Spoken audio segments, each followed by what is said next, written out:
আসসালামু আলাইকুম foodies, welcome to Nadia's cooking world.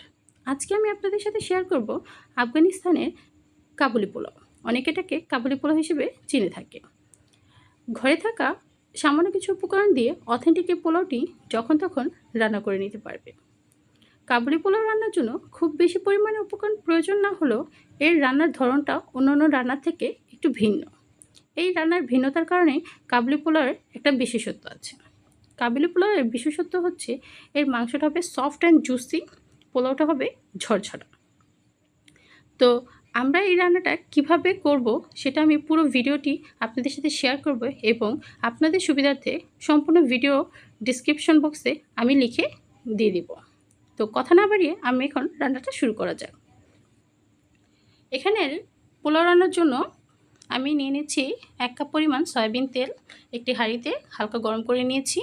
এর মধ্যে দিয়ে দেবো 1 কাপ পরিমাণ পেঁয়াজ কুচি। পেঁয়াজটাকে এভাবে আমি ভেজে নিব, হালকা ব্রাউনি করে ভেজে নিয়ে এর মধ্যে দিয়ে দেব 1 কেজি পরিমাণ গরুর মাংস। গরুর মাংসটা একটু বড় সাইজ করে কেটে নিতে হবে। কাবুলি পোলাওয়ের জন্য গরুর মাংসটা একটু বড় করেই নিতে হয়। তো মাংসটাকে এভাবে আমি কিছুক্ষণ ভেজে নিব, পেঁয়াজ এবং তেলের সাথে ভালোভাবে মিশিয়ে নিব।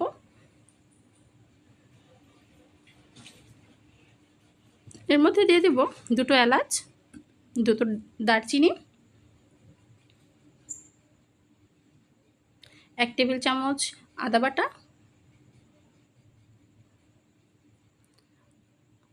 আর স্বাদ মতো লবণ।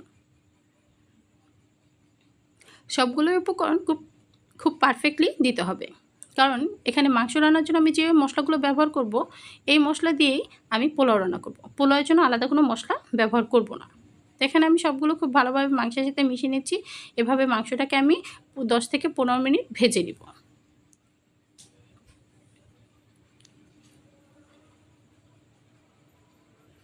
এভাবে কিছুক্ষণ ভেজে নেওয়ার পরে এটাকে আমি মিডিয়াম হিটে রেখে দিব। এটা ভাজা হতে থাকবে। এর মধ্যে আমি মাংসের জন্য একটা মশলা তৈরি করে নিব। এখানে দিয়ে দিচ্ছি 1 চা চামচ জিরা, 1 চা চামচ শাহি জিরা, 1/2 চা চামচ গোলমরিচ, আর 4-5টা এলাচ, আর একটু জয়ত্রী। আপনারা চাইলে সাদা গোলমরিচও ব্যবহার করতে পারেন। শুকনো খোলা এটাকে আমি ভেজে গুঁড়ো করে নিব। গুঁড়ো করা মশলাটি আমি এখানে 3 ভাগের 2 ভাগ মাংসে ব্যবহার করব, আর 1 ভাগ রেখে দেব পোলাও রান্নার জন্য। এবং মশলাটাকে মাংসের সাথে খুব ভালোভাবে মিক্সড করে নেব। আর মাংসটা রান্নার সময় অবশ্যই চুলার আঁচের দিকে খেয়াল রাখতে হবে। মিডিয়াম হিটে রান্না করতে হবে। হাই হিটে রান্না করলে মাংসটা পুড়ে যাবে বা ঠিকমতো রান্না হবে না। এই জন্য মিডিয়াম হিটে ধৈর্য সহকারে মাংসটা রান্না করতে হবে। এখানে আমি মাংসের মধ্যে 5 কাপ পরিমাণ গরম পানি ব্যবহার করব। পোলাও রান্নার জন্য এবং মাংস রান্নার জন্য যে পরিমাণ পানির প্রয়োজন তা আমি সবটা একসাথে ব্যবহার করব। কারণ পোলাওতে আমি আলাদা করে পানি বা মশলা ব্যবহার করব না। মাংসের যে মশলা এবং মাংসের এই গ্রেভিনেসটা দিয়েই আমি পোলাওটা রান্না করব।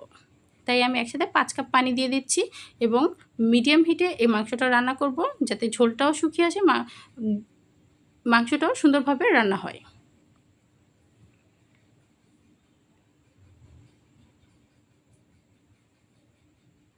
তো এখানে দিয়ে দিচ্ছি একটি টমেটো। আপনারা চাইলে টমেটো পেস্টও ব্যবহার করতে পারেন। এটাকে এখন আমি ঢেকে রাখবো। 1 ঘন্টার জন্য ঢেকে রেখে রান্না করব। এর মধ্যে আমি পোলাওয়ের জন্য চালটাকে ধুয়ে নিচ্ছি। কাবুলি পোলাওয়ের জন্য এখানে আমি ব্যবহার করছি বাসমতি চাল। একটু ভালো কোয়ালিটির বাসমতি চাল দিয়ে রান্না করলে রান্নাটা অনেক বেশি সুন্দর এবং মজাদার হয়। এখানে আমি 3 কাপ চাল নিয়ে খুব ভালোভাবে ধুয়ে 30 মিনিটের জন্য চালটাকে ভিজিয়ে রাখবো। এর মধ্যে মাংসটা একটু দেখে নিচ্ছি। এভাবে একটু পরপর মাংসটা দেখতে হবে, কারণ মাংসটা যেন আপনার লেগে না যায় বা পুড়ে না যায়।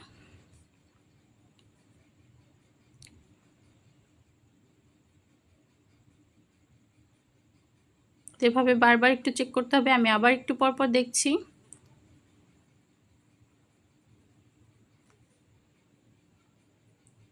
আর কিছুক্ষণ রান্নার পর মাংসটা আমার প্রায় হয়ে আসছে। আমি মাংসটা মোট 1 ঘন্টা 15 মিনিটের মতো রান্না করেছি এবং 1 ঘন্টা 15 মিনিটে আমার মাংসটা একদম পারফেক্টলি রান্না হয়েছে। মাংসটা একদম সফট হয়ে গিয়েছে। তো এভাবে ঢেকে ঢেকে রান্না করলে আপনাদের রান্নাটাও খুব সুন্দর হবে। তো আমি এখন মাংসটা একটা বাটিতে উঠিয়ে নিব।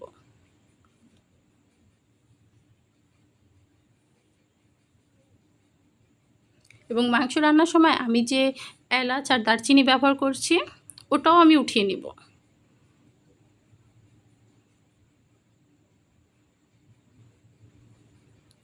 কাবুলি পোলাওয়ের রান্নার সময় এই আস্ত মশলাটা না রাখাই ভালো, কারণ দেখতে ভালো লাগে না, কিন্তু ফ্লেভারের জন্য মশলাটা দেওয়া যাবে। এবং মাংস রান্না হয়ে গেলে মশলাটা উঠিয়ে নিতে হবে। এখানে আমি মাংস রান্নায় যে 5 কাপ পানি ব্যবহার করেছি। মাংস রান্না হয়ে যাওয়ার পরে হাঁড়িতে প্রায় 2 কাপের মতো ঝোল আছে। তো হাঁড়িতে যেহেতু 2 কাপের মতো ঝোল আছে, আমি চাল নিয়েছি 3 কাপ। তো আমি এখানে পানি আরও 3 কাপ অ্যাড করব। খেয়াল রাখতে হবে চালের জন্য পানির পরিমাণ মতো নিতে হবে, কম বা বেশি হওয়া যাবে না। পানি বেশি হলে চালটা বেশি সিদ্ধ হয়ে যাবে, ভেঙে যাবে। আর আবার কম হলে চালটা সিদ্ধ হবে না। এই পানির পরিমাণটা সবসময় খেয়াল রাখতে হবে। 2 কাপ পরিমাণ ঝোল থাকা আমি এখানে 3 কাপ পরিমাণ আরও এক্সট্রা পানি নিব। মোট 5 কাপ পানি দিয়ে আমি 3 কাপ চাল রান্না করব।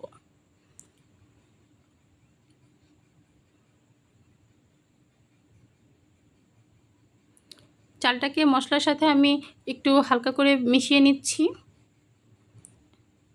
এখন এর মধ্যে দিয়ে দিব আমার তৈরি করে রাখা সেই মশলাটি, যে এক চা চামচ রেখে দিয়েছিলাম, ওটা পুরোটাই দিয়ে দেবো এখানে। আর একটু স্বাদ মতো লবণ দিব। লবণের পরিমাণটা খেয়াল রাখতে হবে, কম বা বেশি হওয়া যাবে না।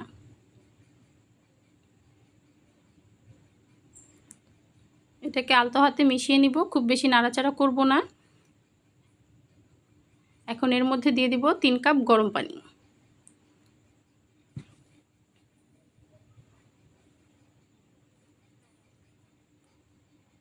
পানি দিয়ে এটাকে আমি ঢেকে রান্না করব 5-7 মিনিটের মতো, যাতে চাল এবং পানি গায়ে গায়ে লেগে আসে। তো ওইটুকু সময় আমার অপেক্ষা করতে হবে চালটা হওয়ার জন্য।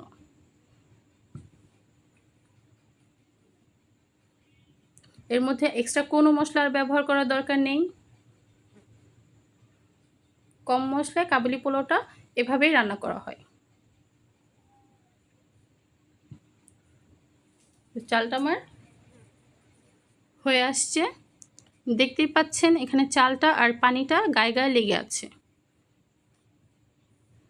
তো ঠিক এই সময় চুলার আঁচটা একদম লো করে দিতে হবে। যদি আপনাদের হাঁড়িটা পাতলা হয় তাহলে হাঁড়ির নিচে একটা রুটি তাওয়া ব্যবহার করতে পারেন, যাতে চালটা পুড়ে না যায়।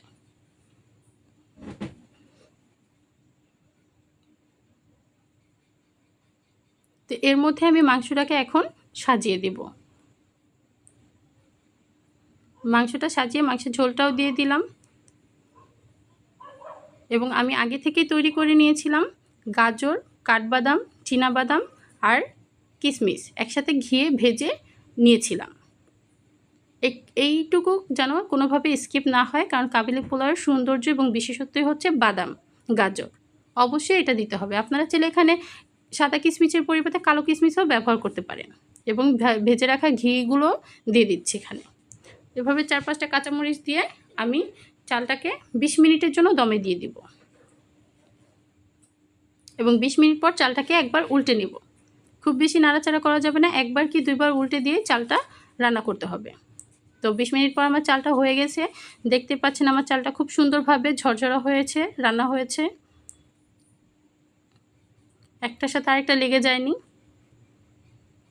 তো এখন আমি এটাকে নামিয়ে নিব। চালটা আমার রান্না হয়ে গিয়েছে।